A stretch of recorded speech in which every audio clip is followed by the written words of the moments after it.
welcome to Pastor's Perspective, sponsored by Calvary Chapel, Costa Mesa. My name is Brian Perez, and let's open up those million phone lines that we have to talk to you guys at 888-564-6173.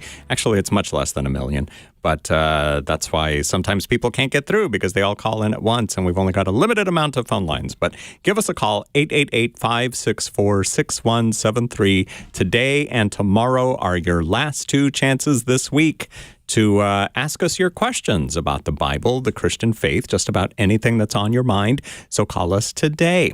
888-564-6173 is the phone number. And answering your questions today, we've got Brian Broderson, the senior pastor of Calvary Chapel, Costa Mesa in Southern California. On Skype, we have Tony Clark, the pastor of Calvary Chapel, Newport News in Virginia. And on the Bobby Cam, it's Bobby Conway from Image Church in Charlotte, North Carolina, and the YouTube channel called Christianity Still Makes Sense. Hello, guys. What's going on? Howdy, everyone. Hey. Good to be with you guys. Yeah, good to see you. How's everybody doing? All is well. Very well.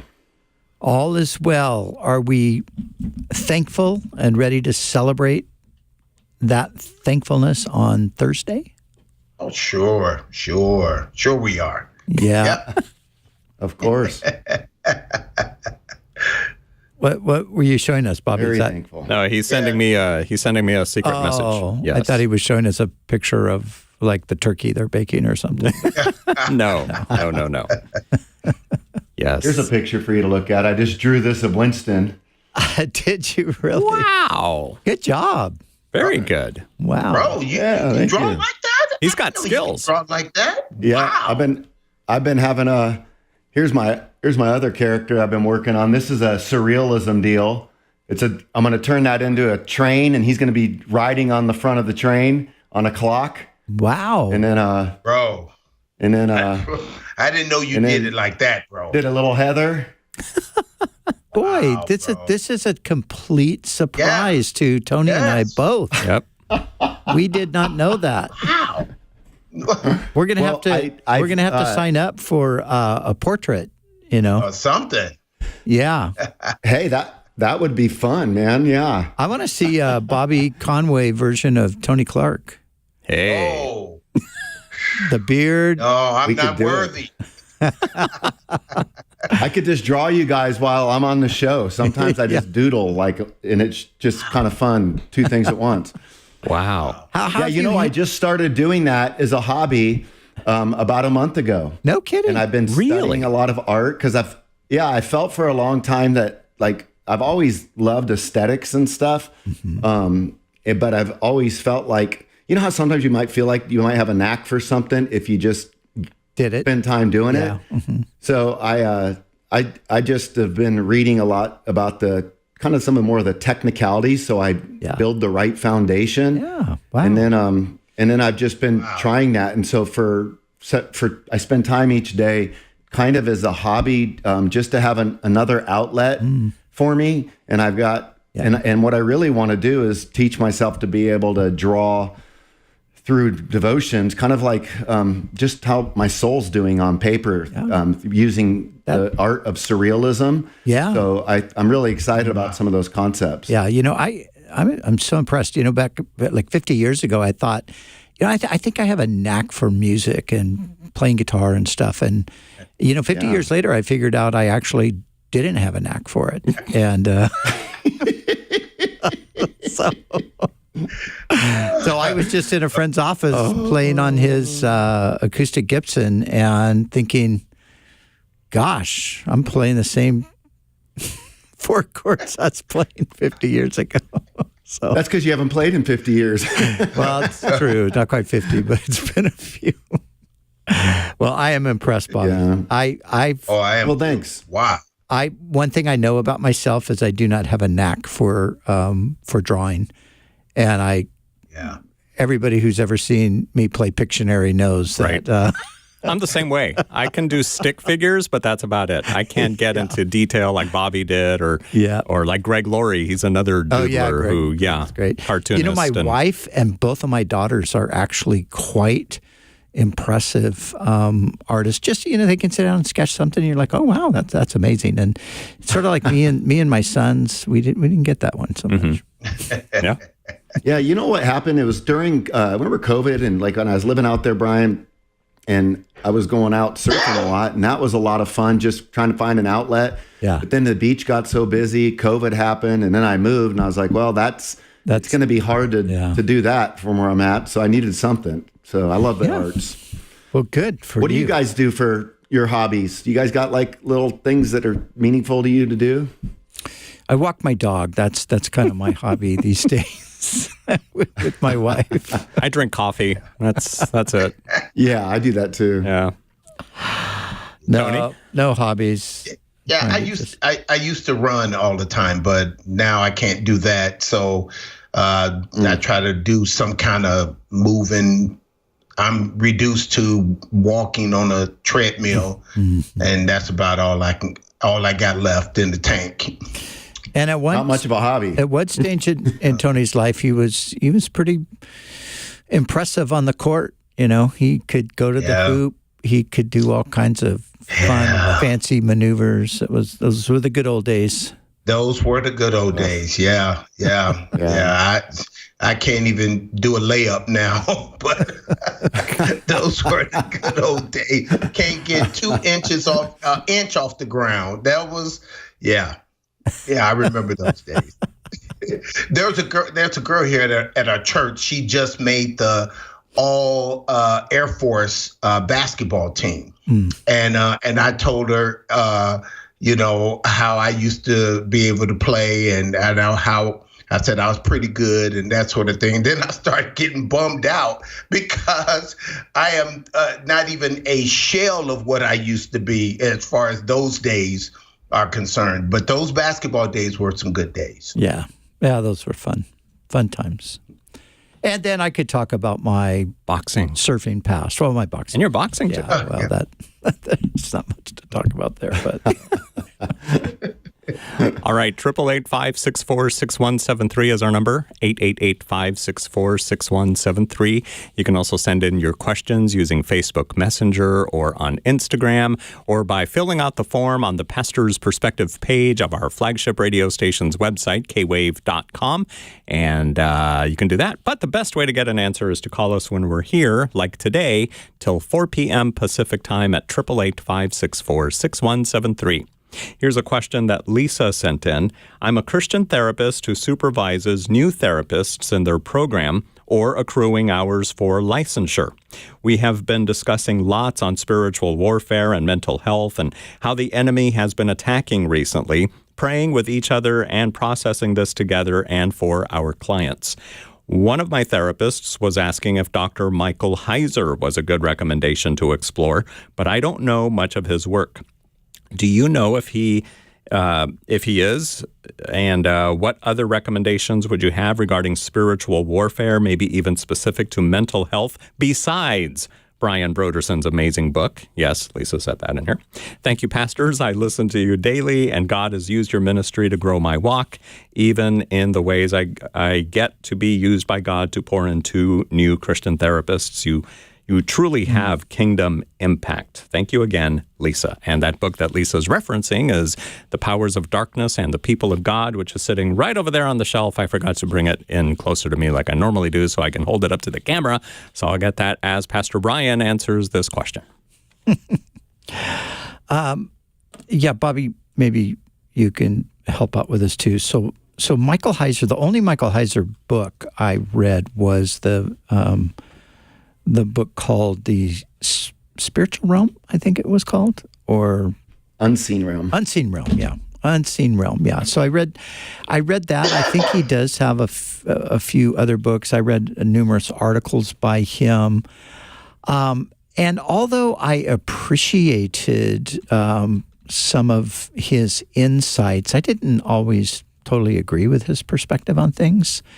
He was, the interesting thing about Michael Heiser is he came from an academic background. He was a biblical scholar for a long, long time and took more of a naturalistic look at some of the biblical descriptions of supernatural things, especially when it comes to the world of the devil and the demonic and so forth. That was kind of just the way he approached Scripture. Oftentimes, this is, what happens with people in academia. But anyway, at a certain point, he had just like the light switched on, and suddenly he saw things that he had not seen before. And so he became an avid believer in the unseen realm. And then I think he spent really kind of the rest of his life academically and even practically exploring that, writing on that topic and so forth. And he passed away last year, I think about a year ago. So Bobby, have you read more of his stuff than, and I don't know if he ever went into the realm of counseling and where spiritual warfare plays a role in that. I'm not familiar with that. So here's some thoughts, and I'd be curious what you think. So yeah, I've read different books of Michael Heiser, and he definitely a brilliant scholar, and he was taken home at a young age, unfortunately, to cancer. His big thing was the divine counsel from Psalm 82. That would be kind of the controversial piece. Yeah. I think stepping back from that, Lisa, my recommendation would be this. I would say we don't want to give more attention to Satan than necessary, but we don't want to be inattentive to what he's doing. And what I would say then is the Bible doesn't give us a ton about this, and perhaps there's a good reason for that. What we learn is that, God is the ultimate. There's not some eternal cosmic devil that reigns equal with God, like, the yin and the yang. But we know that he's a created being. We know that he's powerful. We know that he, along with a third of the angels, rebelled against God because of pride in their heart. There was a fall. And then we know that the evil one has sought in Genesis 3 to run humanity down with temptation and thwarting God's word. And when you run the storyline, you can see when you come to a book in Daniel that there's, cosmic battle that's taken place between, the good angels and the fallen angels. When you look at Job, we learn that you have to have permission, from God in order to harass one of his own. When you come to the New Testament, you really get a sense that Jesus has full authority over him. When you come to the apostles, we're told, hey, Lord rebuke you, like you see in the book of Jude. So we're not to get so obsessed with this. We're to submit to God, resist the devil, he will flee from us. James chapter 4, verse 7. We learn in 1 Peter 5, 7 that the devil roars around like a prowling lion, seeking whom he may devour. So what do we do with all this? We learn in Ephesians 6 about the spiritual armor. I think that we can learn enough, but we don't need to spend our every day obsessing on it. And I would say what is helpful about Pastor Brian's book is he just deals with what I just did. Like he's not trying to write a 500-page tome and overwhelming us, because my fear is you got a lot of authors writing on stuff and they're blaming stuff on the devil, or they're erasing the devil away, or they're coming up with all kinds of theories and practices that really just burden us beyond what's necessary. So I think if we can just be aware of his tactics, his strategies, understand the role of prayer, the armor of God, and knowing that as God's children, that he cannot possess us, but he can toy with us. Tony, did you have any thoughts? Yeah, I think what the great doctor said is definitely 100% true. And I think we need to have a balance on it. But I think that the Bible talks about the unseen realm enough for us to get a glimpse on what's going on. For example, the unseen world is just as busy and active as the physical world that we see. And I think 2 Corinthians 2:11 says, lest Satan should take advantage of us, for we're not ignorant of his devices. And I think we can become ignorant of his devices, of his schemes, and he can take advantage of us. And so we don't want to see a demon under every rock. And nor do we want to, like Hinckley did in the 1800s, paint Satan in some red long johns and a goatee with a pitchfork sitting on the throne in hell. So we don't want to do that either. But I think that there's enough just from Genesis 3 on to let us know that we need to be mindful of what's going on in the spiritual realm. And just like the great doctor talked about in Daniel chapter 10, we get a glimpse of it. Even in the Old Testament, when all of a sudden there's a glimpse of heaven and saying, hey, who's going to convince Jehoshaphat and those guys to go up into battle. And then a lion spirit came up and said, I shall convince them. And say, how? Yeah, I will be a lion spirit in the mouth of the prophets. And so we get this glimpse into heaven. And we know from Ezekiel 28 and Isaiah 14, Satan, what he was before all this fell and all this kind of stuff happening. So I think more Christians need to be aware of what's going on in the spiritual realm, but at the same time, don't take it so far that you see a demon under every rock.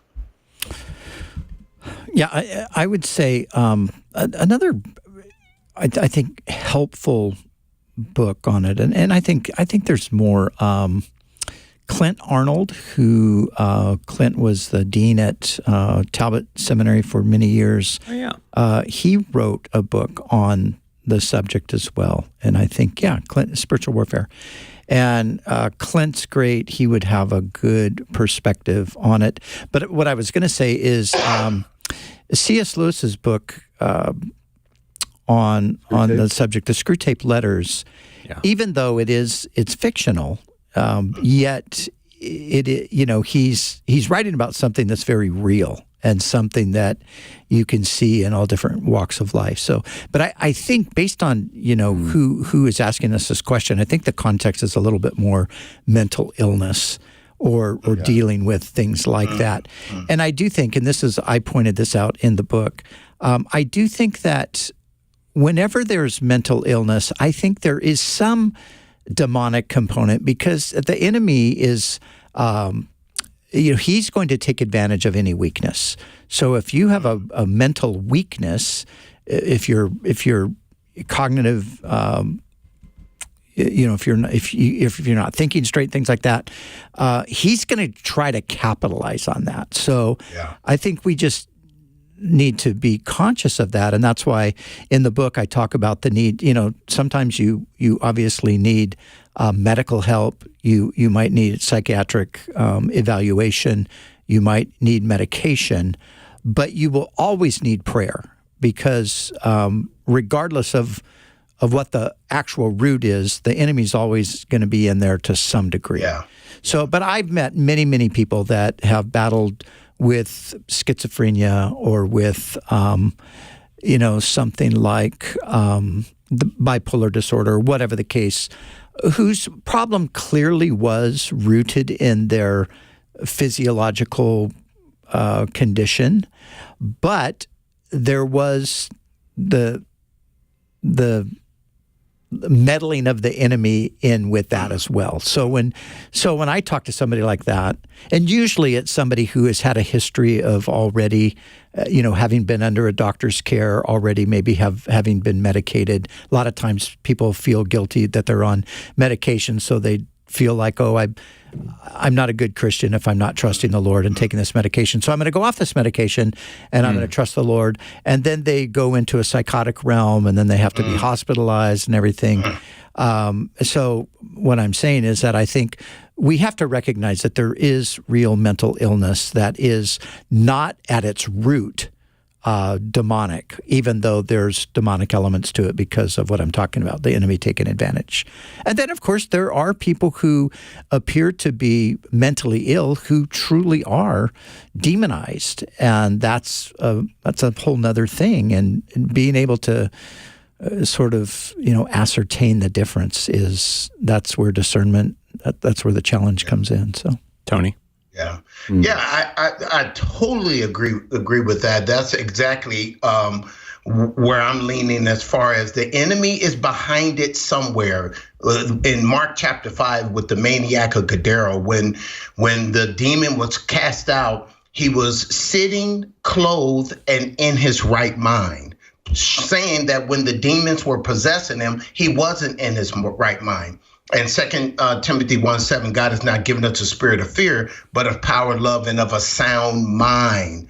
And then Isaiah 26:3 says he will keep you in perfect peace whose mind is stayed on him. So we see that the enemy can get there and through some sort of weakness began to cause there to be some issues on the mental side. And so this is what we see a lot. So we can't totally say we got to use medicine, and we can't totally say the person is demon possessed. Like Pastor Brian said, we got to have some wisdom and discernment on how to differentiate between the two. And that just takes the Spirit of God right there to be able to differentiate between the two, because there are people who are on medicine who may need to repent, and people who've repented may need to be on some medicine. And we got to be able to discern between the two. Bobby Conway. Yeah, I mean, this is, I think, hopefully very helpful for you, Lisa. I would say, going back to even 1 Peter in verse 7, casting all of our anxiety upon him because he cares for us. And I mentioned 7 earlier. It's actually 8. And in the next verse, talks about being sober, be watchful. Yes. Your devil, the adversary, he prowls around like a roaring lion, seeking whom he may devour. I find it interesting that in verse 7, we're casting our anxiety on God, but verse 8, be watchful with the spiritual warfare. And you can almost see a spiritual warfare connection to our anxiety at times, things we get anxious about. I think what I would want to say to you as a counselor is really just stick to the Bible as it relates to Satan and demons, and maybe do a study all the passages as it relates to the unseen realm with angels and demons. Don't forget about the angels and guardian angels and all that as well. You might look at First Enoch if you're going to go beyond the Bible, but I wouldn't go much further than that, because I don't think we can, from our contemporary stance, be learning and gleaning new things about Satan. He's been around for a while. Contrary, though, I do think we can learn a lot from mental health as a product of general revelation. And so that's where in mental health, we can have a more enlightened understanding about the human psyche, about the body, about how foods interact with it, how they can toy with our emotions, and all this stuff. So I would say just stick to the Bible. And then screw tape letters can be a very good tool to use with your clients because it's very short, about 100 pages. And when I was in seminary, we had the project of reading screw tape letters and then writing out our own letter. The whole idea was to write out, given what you know about your fallen nature and given what you know about Satan, what is it that you think he would do to try to take you out? What are your weak spots? What is your Achilles heel? And that's all part of the verse 8 being watchful stuff. So you can't watch if you're not aware. And so that's what I would share. Tony, looks like you wanted to add one. No? Brian?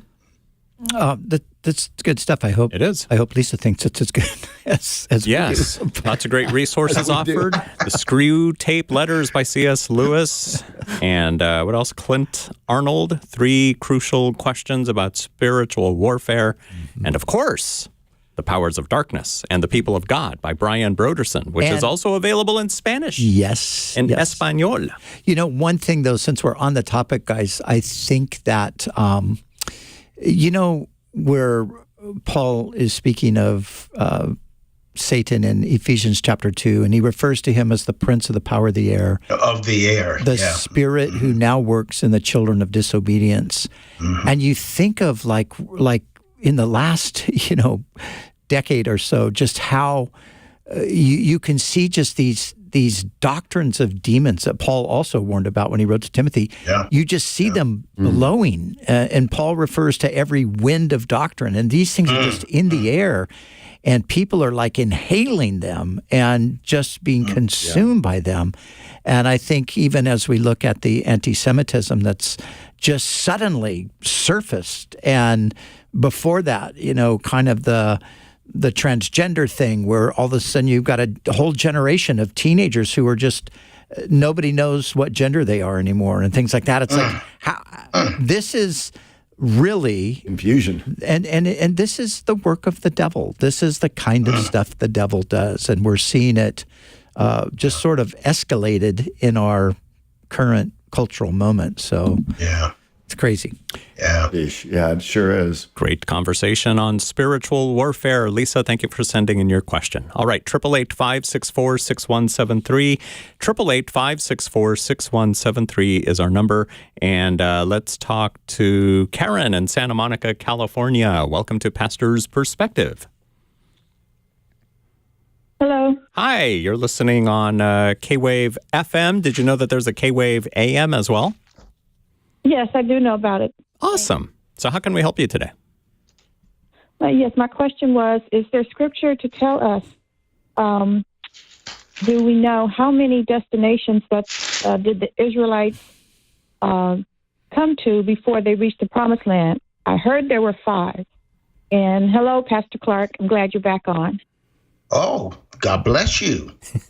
I listen to you every night. Oh, God bless you. Thank you. I didn't think anybody was up. I have insomnia. I'm up, and I missed you in Vista, but I hope you come back to California. Oh, yes. I let it be known.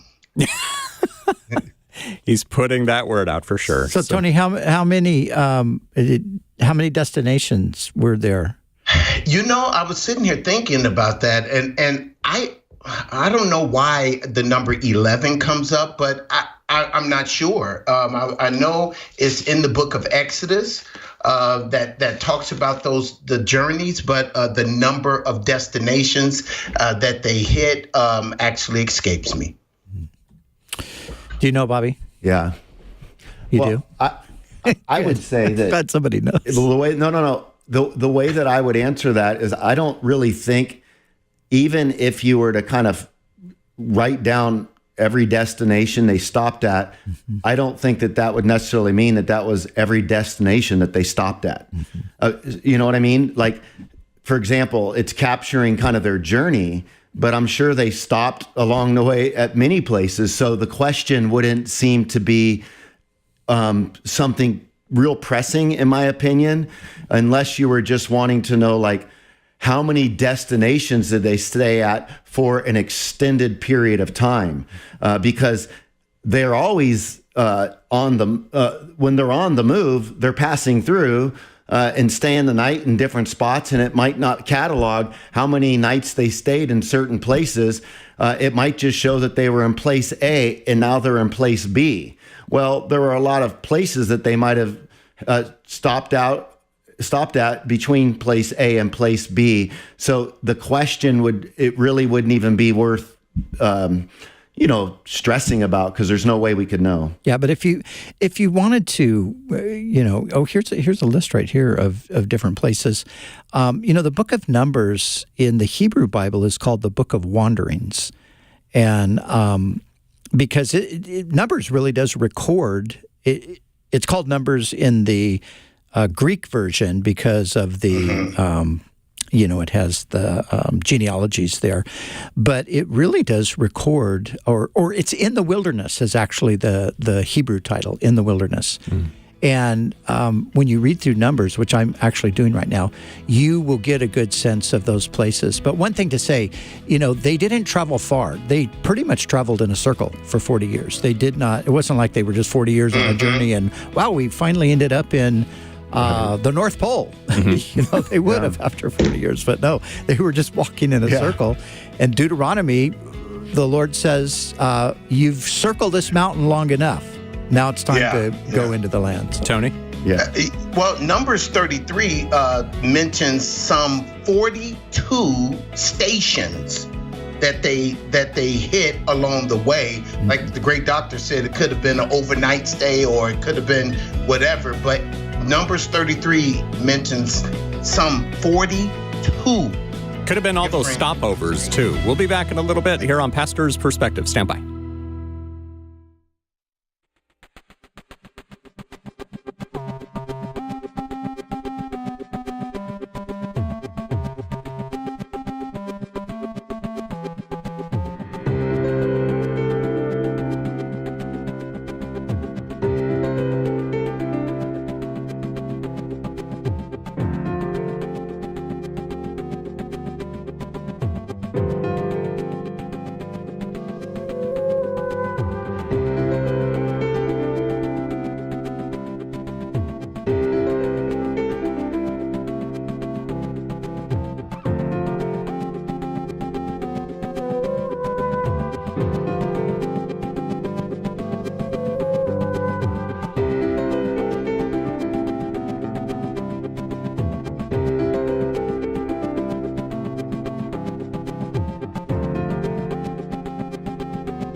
This is Pastor's Perspective. Thank you so much for listening today on the radio, or maybe you're listening on a podcast after the program was done recording. Or maybe you're watching us on Facebook or YouTube. Hello to all of you. We are here until 4 p.m. Pacific time today, answering your questions at 888-564-6173. Brian Broderson from Calvary Chapel, Costa Mesa is answering the questions. So is Bobby Conway from Image Church in Charlotte, North Carolina via the Bobby Cam. And Tony Clark from Calvary Chapel, Newport News in Virginia via Skype.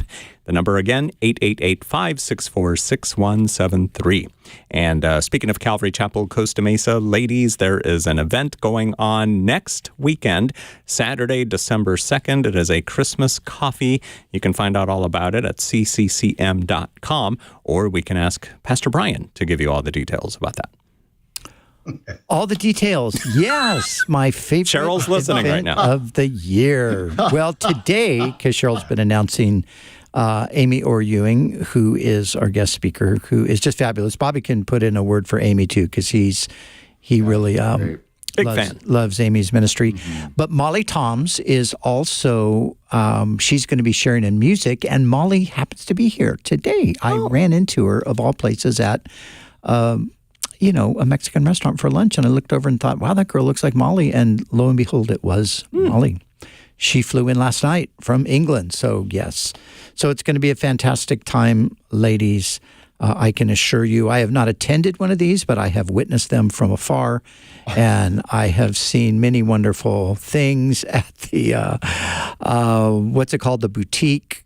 They do a great boutique, and there's going to be, fun food, and it's going to be great. December the 2nd, which is a Saturday, I think. Is it a Saturday? Yes. Yep. Saturday, December the 2nd. Yep.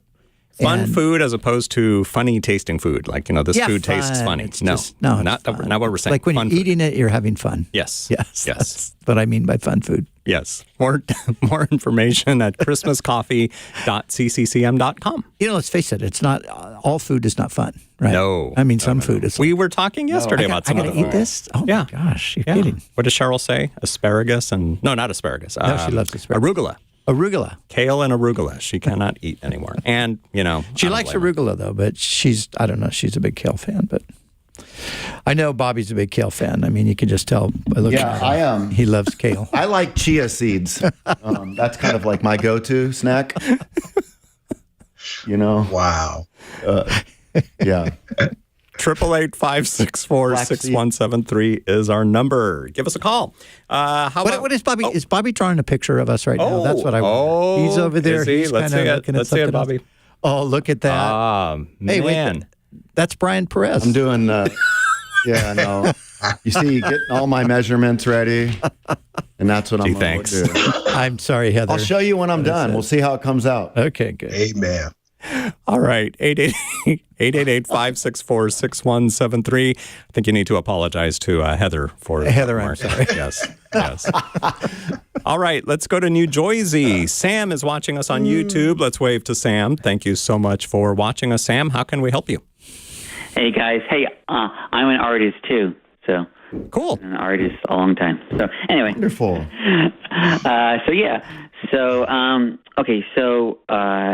There's people that smoke pot in my apartment, complex and stuff, and I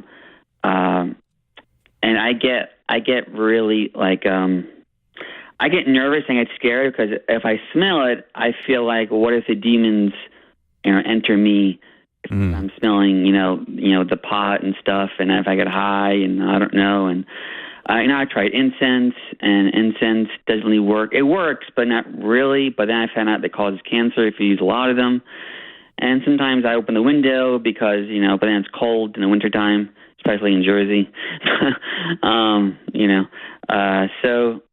So I guess I wanted your perspective and your prayers. Okay, so we've often heard about the dangers of secondhand smoke, physically speaking, but Sam is wondering about secondhand marijuana smoke, and not from a physical point of view, but more of a spiritual point of view. Tony Clark, what would you say to Sam? Yeah, we know the dangers of secondhand smoke, whether it's smoke from a cigarette or marijuana, but whether a demon comes through the vents and enter into you as you smell it. Now, I think that's a little too far, far-fetched as far as thinking that way. We know that drugs are a gateway for demonic activity. We know that. But whether, it's coming through and the demon comes with it, no, I don't think that. Greater is he that it's in you than he that it's in the world. And I just think that God would definitely, he's more than able to protect you from that sort of thing. And demons just can't come into an individual unless they are invited, especially someone who is a believer. You cannot be demon possessed, and the demon can oppress you and give you a hard time, harass you, but he cannot possess you and slide into you through the nostrils of marijuana. No, I think that's just a little too far-fetched. All right, Sam, thank you for calling us today here on Pastor's Perspective, 888-564-6173. Pastor Brian? I agree with Tony, and I'm so glad that's the case, because I'll tell you, man, sometimes just walking around and there's all kinds of stuff in the air. Yeah. Sometimes you're sitting at a red light with the window down, and the car next to you it's like, welcome to California, folks. Yeah, some of the great strides forward we have made in the last few decades. It's just amazing. Yeah, really. How wonderful. Well, did you hear about Oregon? Because Oregon has legalized like so much different stuff, and now they're starting to say, hold on, I think we made a mistake here. The voters are saying that. So. Yeah, well, you do figure this out at some point if you still have a brain. Anyway. Yeah. I mean... 888-564-6173. Maddox calling from San Diego, California. Welcome to Pastor's Perspective. Yeah, hi, gentlemen. Can you hear me? Of course we can. Perfect. I appreciate all that you guys do. I have a couple quick questions, and I was listening to K-Wave a few weeks back, and I was on the road, so I tried to take notes, but I couldn't. But there was a pastor speaking about Revelations, tribulation, and the rapture and so forth. And basically, in short, I remember he said, the word church is in the first few chapters of Revelations, maybe 75 times. And I'm paraphrasing here, so I apologize if I get this wrong. But he said the word church is in the first few chapters of Revelations. And then after the few chapters, the word church is never in Revelations after that. And basically stating that the church or us believers are not going to be part of, the tribulation or the hardships that we go through. And he says, and so basically that any pastor that preaches that is, that's kind of false or what, maybe I'm exaggerating that. But I guess the question I have for you is, can you let us know what the different theologies are regarding the second coming, and if us Christians are going to be a part of that, or will we be taken up with Jesus? And then lastly, the second question I have is, my men's group is trying to do a Bible study on this, on the rapture and tribulations, and maybe you guys can recommend some books that will be a good teaching for us in our group. Well, I would say just listen to Pastor's Perspective any Tuesday that Bobby Conway and Tony Clark are on, because you will hear all the different perspectives on the second coming and the rapture and the tribulation and everything else. But they should write a book together. That'd be interesting. Tony, we'll start with you on this. Revelation 1:19 gives us an outline to the book. It says, write the things which you have seen, the things which are, and the things which shall take place after this. And so what the pastor was making reference to is that the church is mentioned 19 times in chapters 2 and 3. And then in chapter 4 is a picture or type of the rapture of the church, where the church is in heaven in chapters 4 and 5. And then chapter 6 through 19 that talks about the tribulation period. The church isn't mentioned one time in those chapters that concern the tribulation period that the earth is, 7-year tribulation period that the earth is going to go through. So that's what he was making reference to. In his study, whoever it was that was teaching that. So I can go on and on forever, but I just give you just that little tidbit. Bobby Conway, do you have an opposing view? Do you want me to bring up an opposing view? That's funny. I would say for me, I don't think we can have a 100% confidence on the timing of this, and I'm speaking of if it's going to be a pre-trib, a mid-trib, or a post-trib. I think you can have a view, but I don't think that you can say that is the absolute view. So much so that we don't owe it to the flock to let them be aware of the alternative views. Just don't think it is that clear. That's my stance on that. So I really try to advocate pushing our pastors and our teachers and our small group leaders to own a view. If they do, that's fine. But also make sure that we owe it to the people to realize that there's different perspectives. And I don't even think that it's our job to come down hard and say, this is the way it is. I think you could say that there's some very respected believers on some different interpretation options here. And there's good arguments that people make on different sides. And I think that if we just pigeonhole anybody into a post-trib view, for example, then the danger becomes that this person comes along later and realizes that a pre-trib view looks stronger. And now the person is struggling with, why didn't my pastor or my teacher or my small group leader at least inform me? So one of the things that I think even in this culture that we want to do is let people be aware of the views that fit within orthodoxy. let them know where mere Christianity abides, because that way they can think and they can chew and they can and so for me I like being in a church culture where you can have a Calvinist, an Arminian, a pre-trib, a post-trib, and I don't have to try to change that person. What I'm looking for is, are they within mere Christianity? Do they hold to an orthodox view? And they're free to come in and out of different views, and they're not they don't have to conform to my views as a pastor. In fact, I don't want everybody to have all of my same views, because they're probably not thinking. They're just learning from me. But if they're thinking from and learning from others, they're going to have other perspectives than me, and that is perfectly okay with me. Any thoughts, Brian? Any thoughts? Well, I guess, can you help us with a men's Bible study on the second coming? That's part of the question here, right? Yeah, like book recommendations or anything. Yeah, like that. a book recommendation. Gosh, I can't. Well, think while you're thinking of that, let me go back to Tony really quick, because I think Tony might have wanted to add something. Yeah.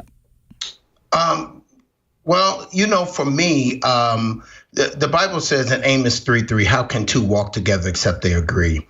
And one of the things that I would not, for me, I would not, if someone on the pastoral team has a different view, I think we need to be one as a church, and there needs to be one message going forth from the church. If you have a different view, then and you want to try to teach your view, to me, go start your own church and you can teach that view, and God bless you, be warm, be filled.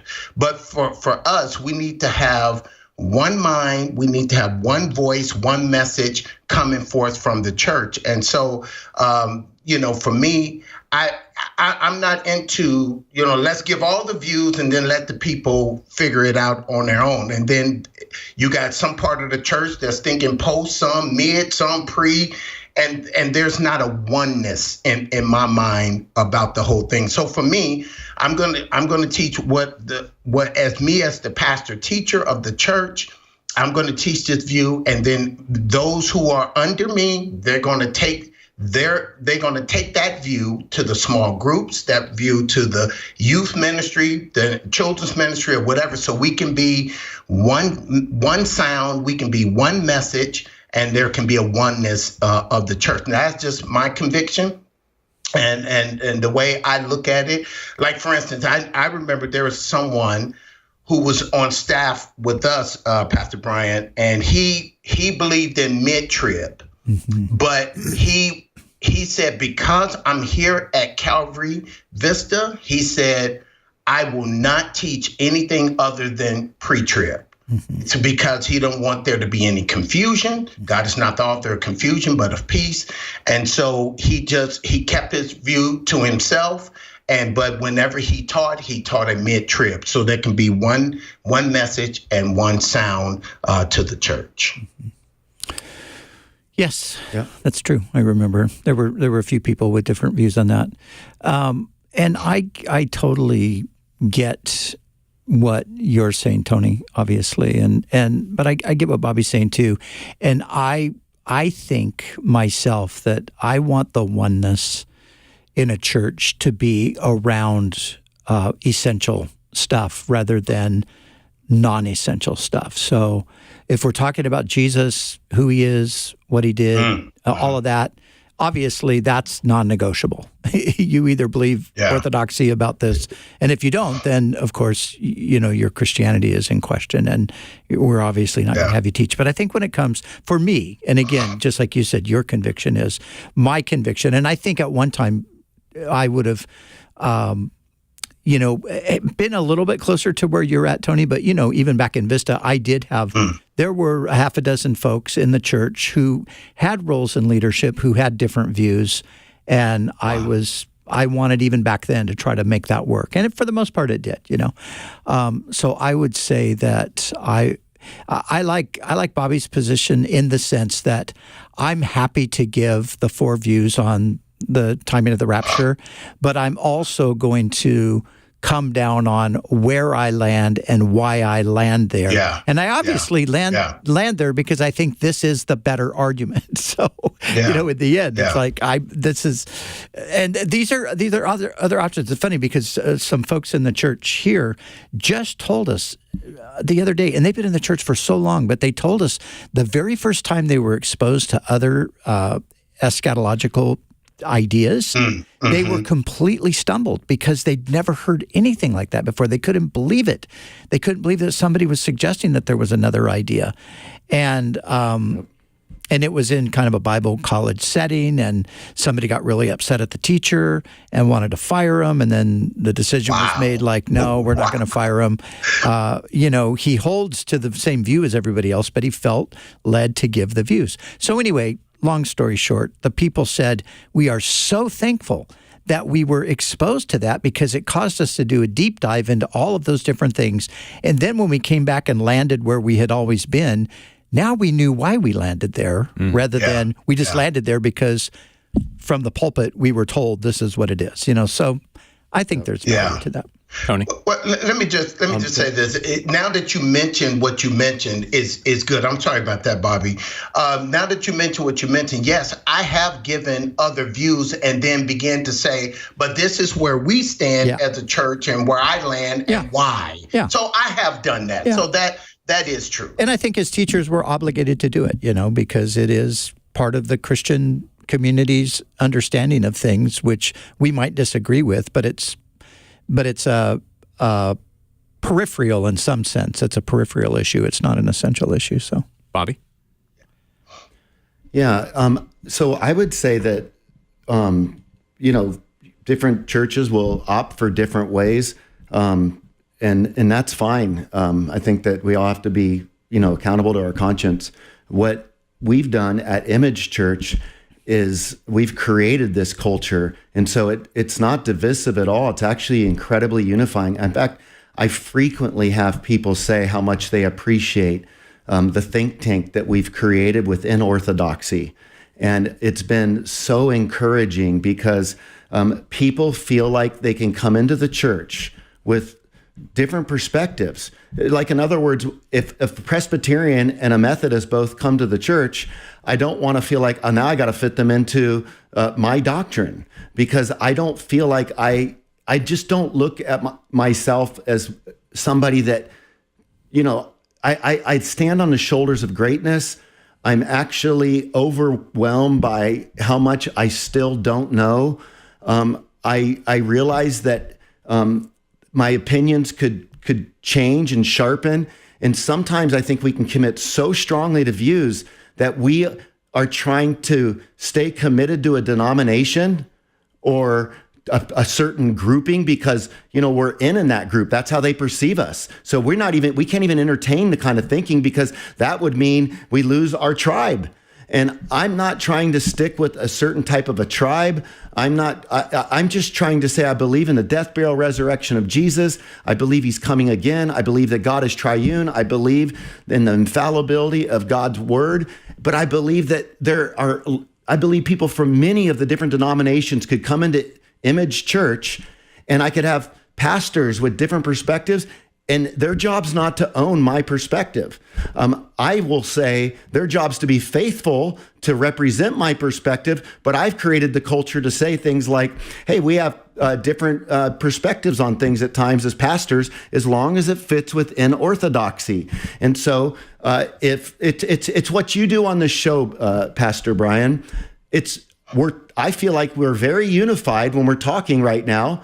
And it's the same culture in my staff team. We get together and we model this before the church, and they're getting pastor's perspective, not the pastor's perspective. And I think that is much more team-oriented, more honoring, and that it creates a culture where people can think, and we don't have to just keep them in a certain denominational box. That is what set me up for so much doubt that I'm trying to protect doubters from getting plagued by this stuff. Yeah, and you have mentioned that in your book, Doubting Toward Faith, Bobby. Oh, Tony, yeah. Go ahead. Yeah, one of the things that I just want to caution on how this can be an issue, a problem, and Pastor Brian remembers this. There was a point in time by which Reformed theology swept through some of the guys overseeing small groups, and they started teaching Reformed theology in the small groups, and it was a huge blow up as a result, because Reformed theology, they're millennialists, they don't believe in the rapture and all that kind of stuff. And here's a church, pre-trib rapture, and believed in a literal 1,000-year reign of Christ.